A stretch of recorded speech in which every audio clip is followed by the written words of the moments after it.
Story 1. All the top comments are saying something along the lines of, "We are already past the line." But that is not true. People have no idea how much worse it needs to get before they would be willing to risk their lives in an actual revolution. The average American's day-to-day life is still pretty good. Story 2. Hey, for your information. Anybody who is serious about rising up is not going to post about when, how, or where they will do it. Story 3.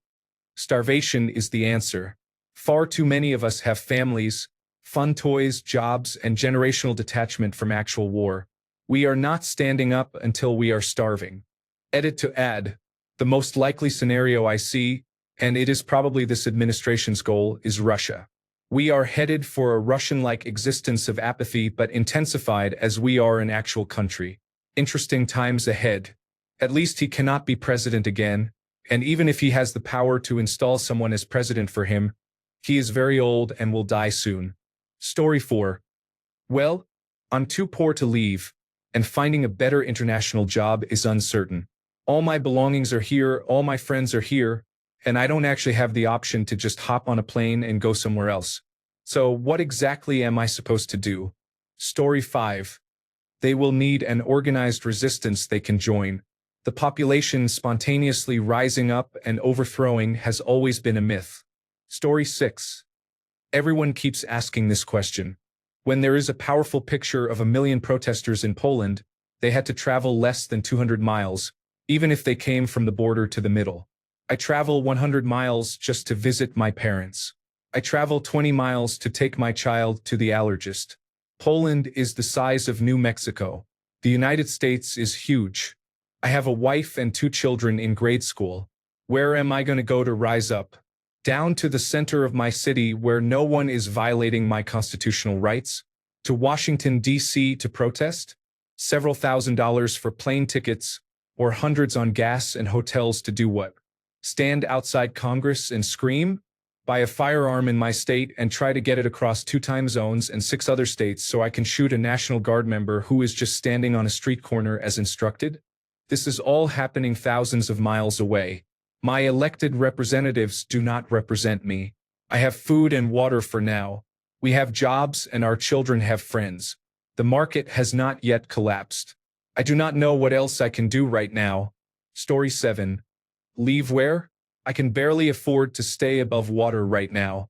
The answer would be when most people lose their jobs and homes. Once people have nothing to lose, it will get wild. Story 8. I have a wife and 2 children who just started 3rd and 4th grade. My paycheck is not late, the Netflix streams, and there is food in the fridge. I need to re-roof my house next spring. I have a lot to lose, so I am not interested in being killed or imprisoned for 50 years for the felony of rising up.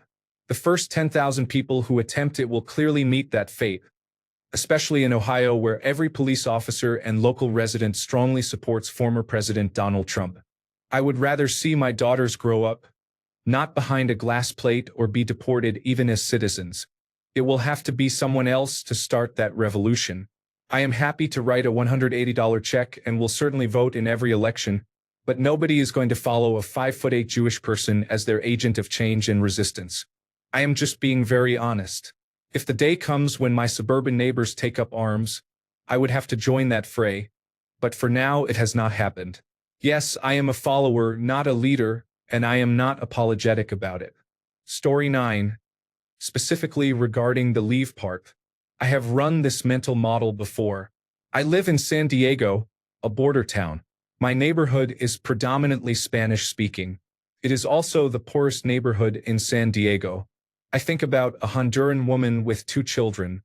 What did it take for her to set off on foot to arrive in the United States and be my neighbor in our poor neighborhood? She left her home and all her possessions, everything familiar, to walk to a country with an unfamiliar language, social structure, and no definite plan to provide for her family. I then think about what it would take for me to leave my home and set off on foot with my 2 cats to Canada. Canada speaks my language and has great social services and would probably welcome me as I am educated and have job skills to contribute. But I also have that here. I have a car, a house, I shop at Costco. I can call the police when my problematic neighbors get violent, and they will show up. I even received a survey to fill out the last time I made a 911 call. I shop on Amazon and get my orders in a day, sometimes the same day.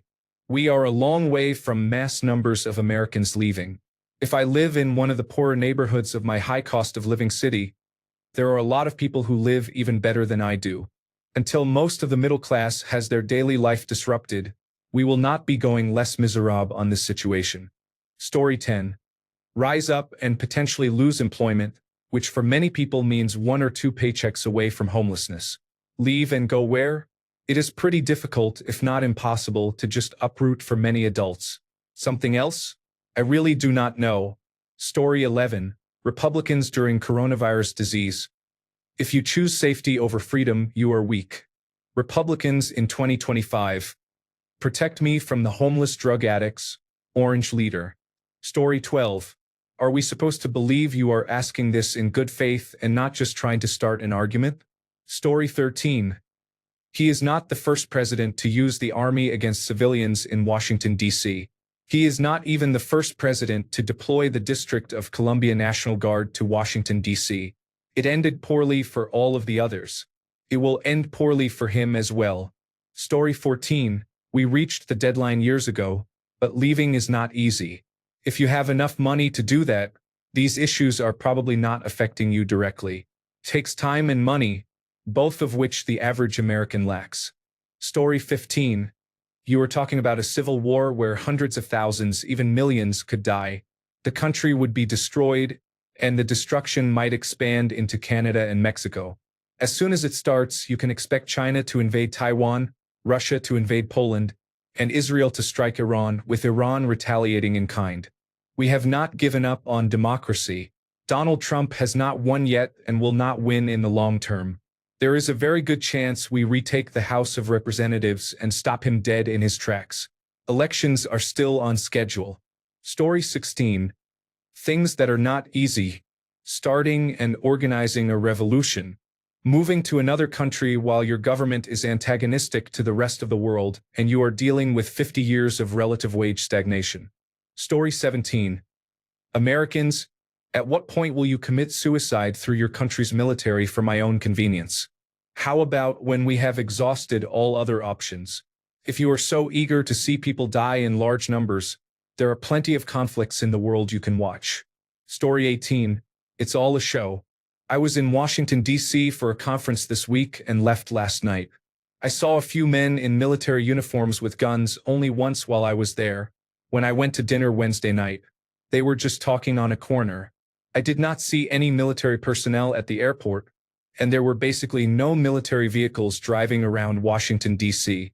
I even drove by the Marine Corps barracks in Washington, D.C. yesterday, and it looked like a ghost town with no security outside. Donald Trump is just here to harass the most vulnerable and waste money. Story 19. I think this is a silly question.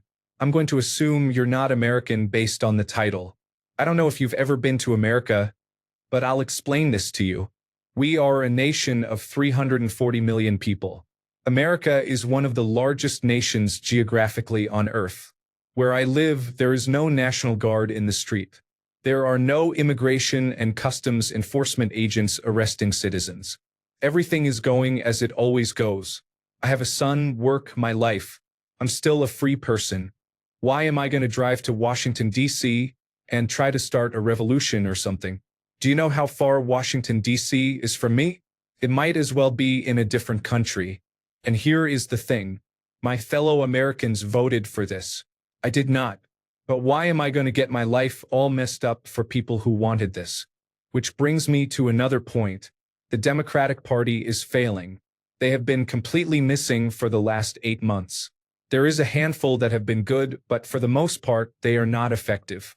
So why am I going to risk my life? For what? For Chuck Schumer? When my son puts a flower on my grave, will he be happy to say, "You did it, Dad? You increased the marginal tax rate on corporations 1%? Cut the nonsense." This is not a fairy tale or some fictional book where the main character puts an arrow in the dictator's chest and everything is fine. I can't afford to leave the country, and even if I could, I'm divorced and I am not leaving my son. And I'm not going to rise up when almost no Americans will get arrested understandably, I might add, and have my life thrown away. For whom? For some people in Tennessee who voted for this. Now, I'm going to keep going to work because I can actually change lives there. I'm going to keep spending time with my son doing the things we love. And I'm not leaving. This is my home. The real answer is the Democratic Party needs to change. That's a whole separate post. But the thing that needs to change is that the Democratic Party needs to be a better party for all of us. Until they do that, nobody is going to care. Story 20. No Reddit users are going to rise up. People will just come here and write long-winded posts about how other people should be rising up. Story 21. For the average white American living almost paycheck to paycheck, the line is buried deep beneath the ground. Story 22. What do you mean by rise up? Do you honestly think that an uprising of citizens against the government will achieve anything other than being suppressed or imprisoned and used as an excuse for things to get worse? We do not want a war with our government. The country is almost evenly split between people who support this and people who oppose it. We are not united, and even if we were, we could not accomplish a rise up. This is either not a serious question or was written by a teenager or someone from another country who does not fully understand what they are asking. If you think for 1 second that a civil war would be preferable to the current standard of living in the United States, then you are unaware of the true horrors of war and the privileged life that most of this country, even our poorest citizens, actually have. Story 23. So, because the National Guard is standing around some tourist areas to prevent muggings, I am supposed to rise up? Story 24. Californian here. We have a massive homeless problem. I do not know what the solution is supposed to entail, but simple compassion and playing musical chairs with tent cities have not yielded any change at all. Story 25. 35 to 40% of Americans do not vote and live in bubbles where they do not care about politics. The other 60% are split between factions that literally think the other side are devils. At this point, the system is so broken we might as well discard it and start again. As the Declaration of Independence advises, when government becomes destructive of our lives, liberties, and our pursuit of happiness. Story 26. I have an extremely hard time taking anything Donald Trump does seriously.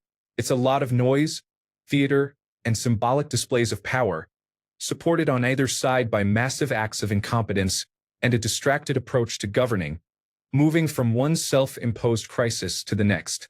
He is a terrible human being and a terrible president. I'm not going to waste another 4 years worrying about every foolish thing he does, especially since there is no real way to hold him accountable within our government or society anymore, thanks to the Supreme Court. Even, all these immigration and customs enforcement raids are clearly for the media and do not represent a comprehensive policy that will radically change our country. He is currently deporting fewer people than Barack Obama or Joe Biden did. He's just making more noise about it. Donald Trump's main goal is to stroke his own ego, fill his own pockets, and accelerate the rise of the billionaire class as our financial and governmental overlords. Looking at his last term, his only real accomplishment was tax cuts for the wealthy, and now he has done it again. I do not expect much more substantive change. The tariffs are clearly insane, as is he, but until things become truly problematic, I'm not going to pretend that the Democratic Party does not fundamentally serve the same interests or that they haven't been creating essentially the same problems over the last 20 years whenever they were in power. I have personally experienced attacks by military police forces in cities run by Democrats, so my perspective may differ from most people's. The wealthy control our country and profit from you worrying about or worshiping Donald Trump. If Kamala Harris were president, she would not be addressing the fundamental problems of this country or challenging the billionaire class. It would simply be a more polite and less grotesque version of the same corrupt American empire. In some ways, I'm glad more people can see how broken everything is instead of pretending everything is okay whenever there is a Democrat in office. Story 27. The murder rate increased again in 2024. The mayor says violent crime decreased, except for murder. Our capital is becoming unsafe at any time and anywhere. I was against improvement before, but not now. Immediate improvement in the safety of our city is needed. Story 28. Perhaps when I start allowing my emotions to take over, which is what Reddit is in a nutshell. Get off the internet and enjoy your life. Story 29. The military has been patrolling New York City for over a year now in the subway system. It is not clear why this has suddenly become an issue. Apart from the fact that former President Donald Trump is disliked, there is no better explanation. Story 30. Hot take. I do not have an issue with the military or any other federal or state agency working to remove people from this country who are not supposed to be here. I fully welcome legal immigration. Our country was built on it. Some of the most important contributions to both our country and the world have come from people who immigrated to the United States of America. But I firmly believe you should be here legally. This is Reddit. I will get downvoted to oblivion, but we have rules for a reason. Just because someone has been breaking those rules for a very long time and built a life here does not mean they should be able to circumvent those rules. While I agree there should be a fast track for existing people who have been here for a long time without legal immigration status and have been positively contributing to this country in the form of labor, taxes, and community, that currently is not an option, although I would support that 100%. Enough is enough. We cannot talk about all the problems we have here, and there are many, and simultaneously oppose enforcement of immigration policies. We have enough problems providing adequate resources to legal United States citizens. Story 31. I think the key is that he is trying to provoke violence, which would give them a reason to cancel the 2026 elections due to civil unrest. That is right out of the fascism playbook. Story 32. Why would anyone rise up? Anyone who has been alive for more than 20 years has watched every mayor of every major city do nothing about random acts of violence. Story 33. We live paycheck to paycheck. Emigrating is expensive, few countries want us, and multiple countries can fit inside the square mileage of the United States. How do you expect an uprising with no funding while traveling thousands of miles for some people to reach an effective location to protest? Story 34. One of humanity's greatest weaknesses, ironically, is our ability to tolerate and endure extreme suffering. It takes far too much to move people to finally rise up. Story 35. Americans are just content enough that they will tolerate authoritarianism. Unless they cannot access food anymore, nothing will change. Story 36. Rise up. The majority that voted for him are okay with everything he has been doing and did not want 4 more years of destroying the country by an actual pedophile with dementia. Story 37. Well, original poster, do you have a decent country you can help me move to? Because thinking people can just up and leave as if it is that easy is foolish, or many of us would have done just that. Story 38. I have work on Monday. I need to pay my car loan and take care of other responsibilities. Step away from the internet and you will see that life has not changed for most people. Story 39. I have no money, and my wife is taking me through court. What do you want? Feel free to help us. Story 40. But my Second Amendment to prevent the formation of a tyrannical government.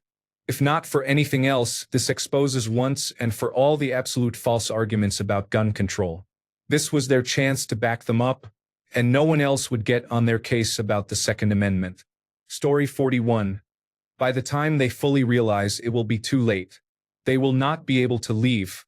Any sort of dissonance with Make America Great Again will be snuffed out quickly. They will not have a chance. The precious Second Amendment will not even save them. Either they will have to fall in line, or the country falls into civil war. Either way, the United States created by the Founding Fathers is over. They just do not know it yet. The rest of the world does. Story 42. What is the point of your Second Amendment right, seeing as only about 3 people so far have attempted to use it as intended? Story 43. There is no point at which you will see any significant population of Americans violently rise up and fight the government. Even if Donald Trump executed people on live television, it would not change anything. Story 44. The National Guard is used in the nation frequently for a variety of reasons. Story 45. Let me break this down for you. I live in Montana. That is a very large state with not a lot of people in it. The people are spread out across hundreds of miles. If I wanted to take action, I would need to gather a large number of people. Even discussing the desire to discuss such things is currently censored. It would trigger numerous artificial intelligence and human-built systems looking for seditious activity, and any group assembled would likely be completely compromised before we even sat down to talk about which buildings need to be addressed. The other issue is that the United States military is the largest and most well-funded in the world. The National Guard alone is bigger than any of us. This is America. We have some unstable individuals go haywire and provoke federal authorities fairly frequently. It never ends well. Genuinely, do you think a righteous cause is all you need? It is not. If the people of the United States do actually rise against the government, it will cause damage unlike any we have seen before. We are so much bigger than the Civil War. We did not have nuclear weapons then, or flamethrowers or tanks, and unmanned aerial vehicles. Most citizens will have a pistol. Some will have hunting rifles. Some will have assault rifles. We are outmatched. It still might happen, but too many people still think they stand to benefit. Things are going to get much worse before they start to get better. Story 46. In my opinion, there are many very dangerous zip codes in the United States of America. Washington has a few of the worst, and federal authorities have special control there. We have tried many approaches and spent a lot of money trying to fix the violence in these neighborhoods, with very few success stories. These areas are impoverished, poorly educated, and heavily affected by gangs. The majority are in dense cities, mostly governed by the Democratic Party. In my opinion, they have poor political leadership. You can argue why they ended up this way and why they are hard to fix, but they are multi-generational ghettos. Many good people and families try to do well in these communities. There is a lack of jobs and a culture that does not value education. On average, they have very young mothers and very low-functioning family structures, with fathers often absent.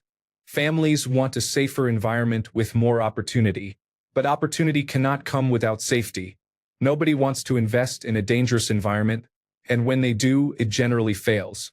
If you ask the people who actually live there and are not part of the political machine, they would ask for more police. But Democratic Party leadership ignores this. Some liberals who favor reducing police presence align with local politicians who are operating with budget cuts, saying police are bad and should be replaced with social workers. So federal police will either help by shutting down gang enforcement and street violence, or they will fail. Why not try? If it is a bad idea, we will know soon enough. Remember the border crisis? Under President Joe Biden, the narrative said it was impossible to shut down for many reasons, but former President Donald Trump, by increasing enforcement and military presence at the border, virtually shut it down, mostly by posturing. Will that work in Washington streets? Maybe. I do not know. Maybe it will push violence and drug dealing off the streets, which is what Los Angeles did a long time ago, and it worked. Maybe this will change behavior quickly, and maybe after federal troops leave, it will stick and make it easier for local police to enforce the law. Of course, it can also go very wrong. But if it is quickly successful like the border enforcement, the Democratic Party will face serious questions about how they are managing other dangerous cities. If you surveyed the families in these neighborhoods and asked if they would support checkpoints after dark, would they? If they do, is it illegal? If so, can the police not implement this? Police do not do it because they have never asked the families. I think the Democratic Party and media are more afraid it will actually work. Story 47. I see you are not familiar with our Constitution. The District of Columbia is owned by the federal government, and they are allowed to police it. The District of Columbia has many challenges. You should be able to visit the Capitol and not be assaulted. Story 48. Waiting for the left-wing activists to take action, to be honest. They are the ones who call for revolution even during good times, regardless of circumstances. Now that we are facing challenges, they have yet to do anything meaningful. Story 49. I am military, so what do you really want me to say? Liberals have exaggerated this. On Monday, I will wake up, do exercise in the morning, eat breakfast, and work from 9 to 5.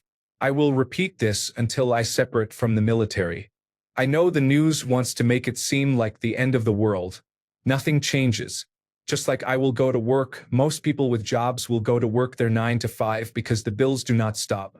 Story 50. The fact is, the vast majority of people here are living safe, normal lives. Many are unhappy with our current leader. However, for people to take to the streets and do more than just hold protests, to do something drastic, it will take significant disruption of their daily lives. Most people just want to live safely and have their loved ones around them. Until one of those basic needs is widely disrupted, large demonstrations are unlikely to happen. I hope we see major changes in our elections next year to halt some of this chaos. Story 51. This is much ado about nothing. There was no federal takeover of Washington, District of Columbia, because it has always been a federal district. There is no issue there. If he were to deploy the military to New York or some other city within a state, that would be a big deal. But he has not even made an attempt to do that yet. Story 52. We have fewer military personnel on our streets right now than most European capitals do on an average day. People need to stop overreacting. Story 53. I personally believe in having a common behavioral standard that is reasonable and widely understood by the public, and in enforcing that standard. People should be able to walk around any neighborhood at any hour of the day or night and relax free of anxiety or fear. Unfortunately, some well-intentioned experts living in sheltered communities have overcomplicated things. They have the false belief that enforcing against crime makes things worse because criminals face consequences and are set back. People do not stress enough a key aspect of the rise of Nazism. People supported it because they were at their wits' end with unresponsive politics from every other party. People asked the incumbent center-left and right liberal parties to solve massive economic and social issues that practically everyone agreed on, but they refused because it would have cost elites a small amount. People became frustrated and disillusioned, so even those who hardly agreed with the Nazi Party supported them because they hoped for different action. If the Democratic Party wants to improve, they need to take aggressive action on these issues themselves. There is no reason for Democrats to support homeless camping and panhandling in city centers.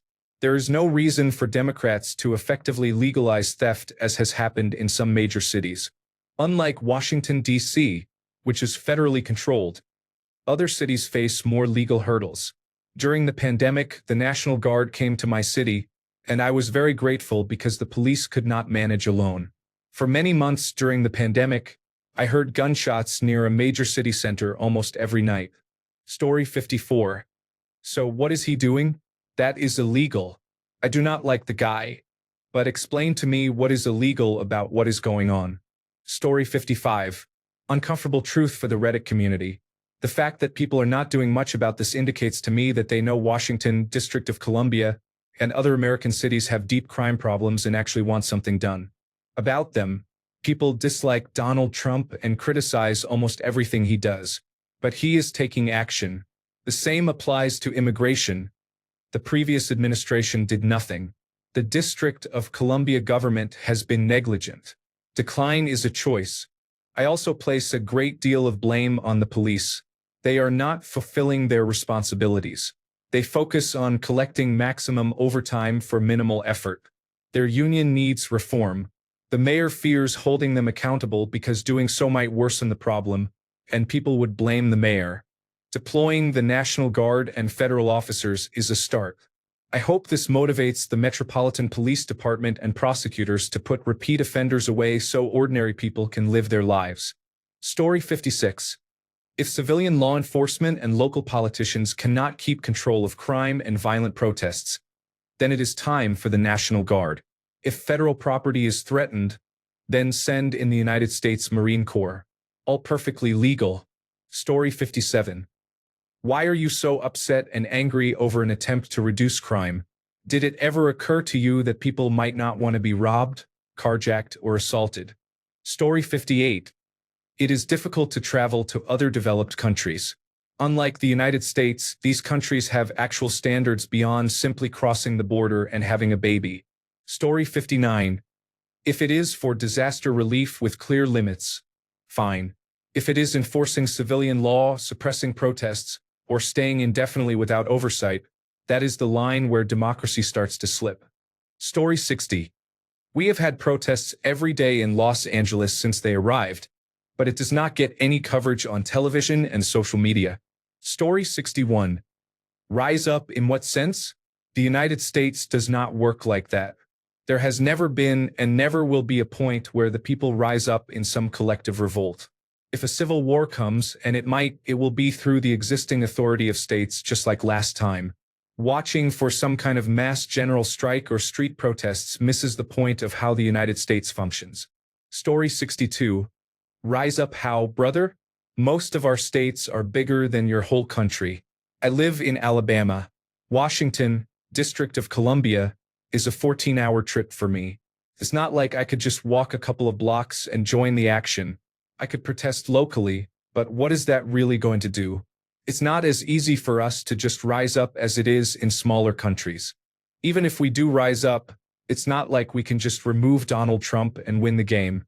He is not some final boss for us to defeat and then win. There are lines of succession and plenty of people to take his place. There is no viable, organized resistance with a leader and team ready to take over. Any uprising would be a long, protracted, drawn-out war, basically. People have this romanticized version of revolution that simply is not realistic these days. Not until things get much, much worse anyway. We are going to have to win this at the ballot box. Until then, we are stuck with small, localized pockets of resistance. Story 63. We are still in the vote them out at midterms stage. As bad as Donald Trump is damaging the economy, nothing damages an economy like a civil war. Story 64. I think it is important to understand how incredibly backwards the celebrity starification of the White House has warped everything. In most countries, actions like this would have resulted in unprecedented violence against citizens and utter chaos. But this feels like a ton of theater, almost like it is just a humiliating show of entertainment. Really dangerous theater because it feels like all of our prior precedents are being thrown out the window. Each episode of this nonsense that is the next new day simply further hurts the everyday citizen while benefiting a very specific group of people. Story 65. I find these questions naive. Why don't you explain what historical precedent you are imagining when you think that people simply rise up and overthrow a government? Seriously, which events make you believe this happens? Story 66. He has deployed the National Guard. Just as New York City has used the National Guard multiple times over the past few years to support their police force with tasks like clearing homeless people from the subway system, this is within the authority of a city leader and does not warrant significant reaction. However, you may continue spreading fear-mongering if you wish. Story 67. I am so sick and tired of this attitude towards American civilians that we are not doing enough to prevent what is happening. Have you considered that maybe it is the authorities with massive amounts of global power and influence whom you should be questioning? How many times do American civilians have to be arrested at protests, tear-gassed, and gunned down before you acknowledge that we are doing enough to justify fighting? Would you like more of us to die on camera? Would that be enough? Story 68. What exactly would you do if you were me? I live in a medium-sized city, and none of this affects me except for prices on everything. I hate this administration but feel powerless because I am. Story 69. Individuals cannot rebel on their own. It is up to a political leader to have people rally behind them. This is why, regardless of orders, any soldier will most likely follow commands because they have no practical method to disobey while being protected. Therefore, rebellion cannot happen until there is an organization to confront the much larger force of the federal government. Such a call may have worked 5 or even 10 years ago if a governor had declared a rebellion. Today, more people might join a constitutionalist rebellion than before. However, no rebellion can occur until that organization exists. The line was crossed a long time ago, and people are simply waiting for democratic approaches to recover first, then look to politicians to take the first step toward publicly organizing a rebellion. Story 70. For me, the line is when speaking out starts feeling dangerous. The moment I have to think twice about calling out injustice because I am worried about who is listening, that is when it is no longer the country I grew up believing in. Story 71. I am ready now, but I have bills that will not stop coming, and everyone I know is absolutely uninterested in taking any of this seriously because they never pay attention to politics. It is impossible to organize a large enough group to rise up. I am angry, but what can I do? I have a wife, a dog, and everyday problems like everyone else. However, I am willing to drop it all to rise up for my freedom. There is just nobody around me who is also willing to tell anyone else they know. It is sad out there. Story 72. I know online this is an unpopular opinion, but in reality, I think it is the majority opinion.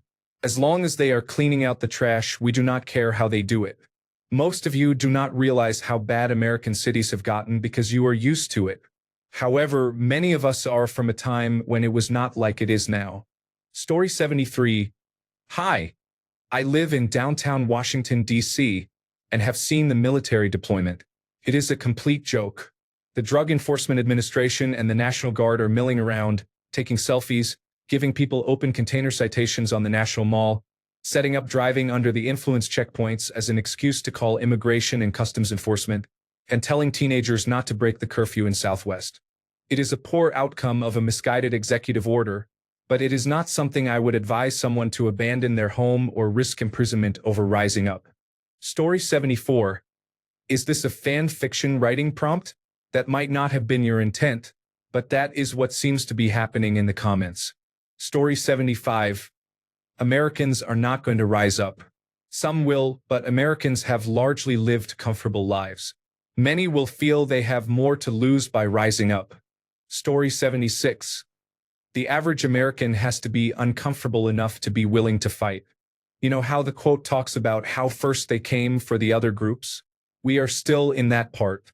There are people who are trying within their scope of reason, but the truth is that between the number of people who agree with what is going on, the number of people who are underinformed, and the number of people who just are not going to care as long as their life is unaffected, well, look at how much change happened after the Sandy Hook shooting. That is why nothing is being done.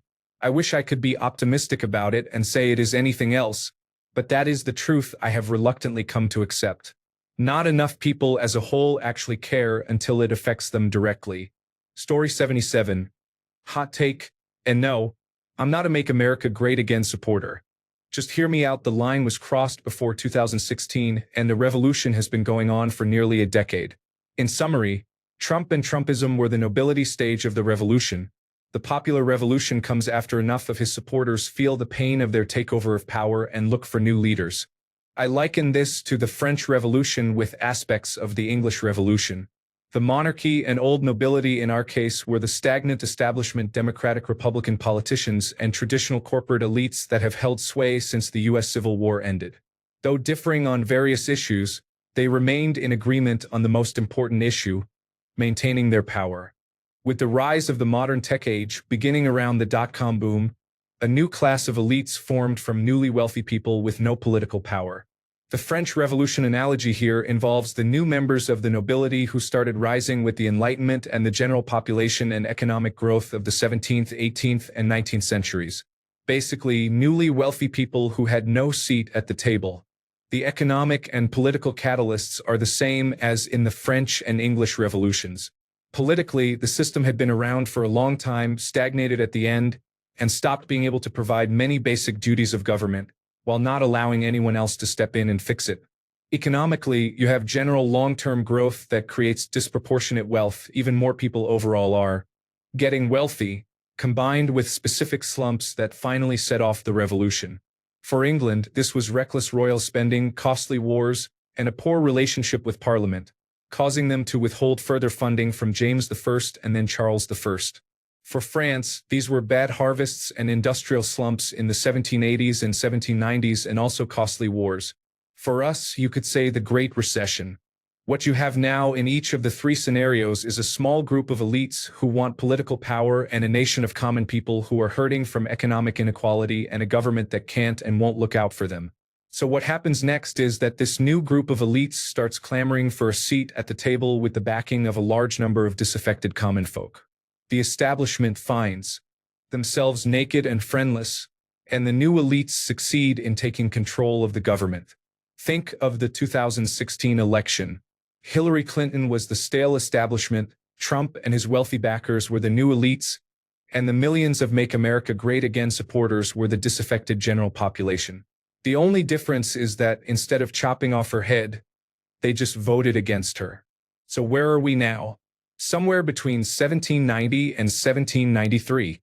One interpretation is that we are in the tamer days of Lafayette and Company, and the nation as a whole has not yet turned on the first round of revolutionaries. This makes sense because, for the most part, Make America Great Again is still with Trump. Another interpretation is that the Jacobins have seized power and it's only a matter of time until Donald Robespierre implements the Committee of Public Safety. This also makes sense because the Republican Party is steering towards more overt attempts at consolidating power. The third interpretation is that history rhymes but does not repeat itself, so neither apply.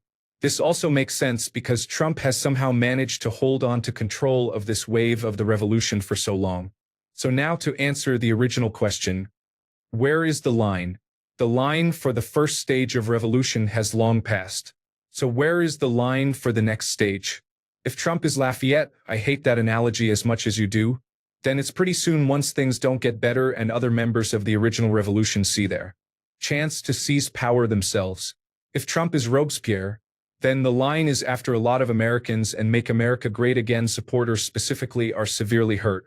If Trump is all three, Lafayette, Robespierre, and Napoleon, then the line is after he launches and loses a major war and the rest of the world gangs up on us.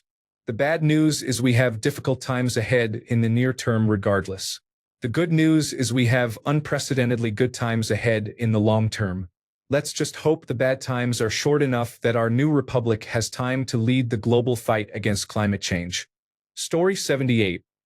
If the city's murder, burglary, and mugging rates are as high as Washington, D.C. are, they will be welcome. Story 79. Maybe if he was targeting political dissenters and not crack-smoking sex offenders. I am actually glad someone is finally doing something about it and would not mind if they came to my city to clean up. Story 80. I think people outside of the United States often fail to appreciate how large the country is.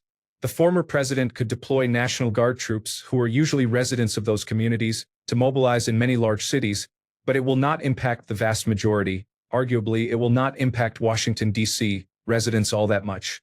I have also read that they are not armed and largely serve in support functions for immigration enforcement agencies, such as transportation and supplies. What would it take to wake a lot of people up? Probably a situation like in the movie V for Vendetta, with soldiers opening fire on protesters. People should not be afraid of their governments. Governments should be afraid of their people. Story 81. Rise up and do what? Who are the people that keep asking these questions? Seriously, what grand plan do you have to rise up successfully? Story 82. Leaving is not an option. There will be no rising up unless people are cold, hungry, and have no other option.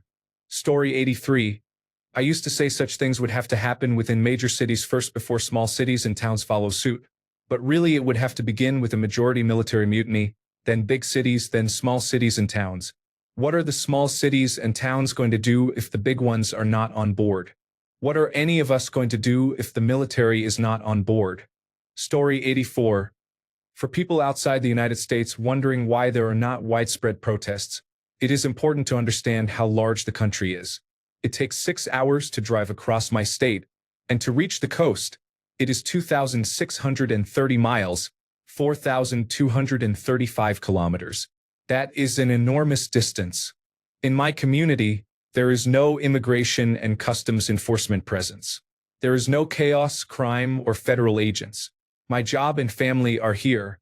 What exactly am I supposed to do? Drive a week to the other side of the country to stand on a sidewalk and protest? How would I get paid? On a national scale, while serious issues are occurring, they happen in small, isolated areas far from most people. Protesting in my small town will not have an impact, nor will driving across the country to do so.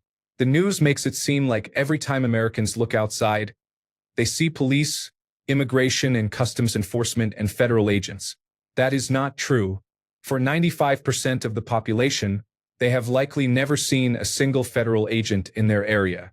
For those suggesting people be like the French, it is not like France where I can hop on a train, be somewhere, and return home the next day. For perspective, the country of France is about the same size as the state of Texas. The entire country of France is about 600 miles, 1,000 kilometers, wide at its widest point. It is much easier to protest when people are close together. Story 85. I am convinced these posts are artificial intelligence phishing bots that collect public opinion on multiple platforms to gauge public sentiment. How the information can be used is decided by the owner of the data. Story 86. I dislike Donald Trump, but he won fairly. He even won the popular vote. A majority of Americans voted for Donald Trump. The very people Donald Trump is discriminating against are the ones who voted for him. Latinos voted for Donald Trump in large numbers. Donald Trump is deporting those Latinos now. Was America supposed to institute new laws that said Latinos cannot vote? Pro-Palestinian groups refused to vote for Kamala Harris. Now the Gaza Strip is at risk of no longer existing.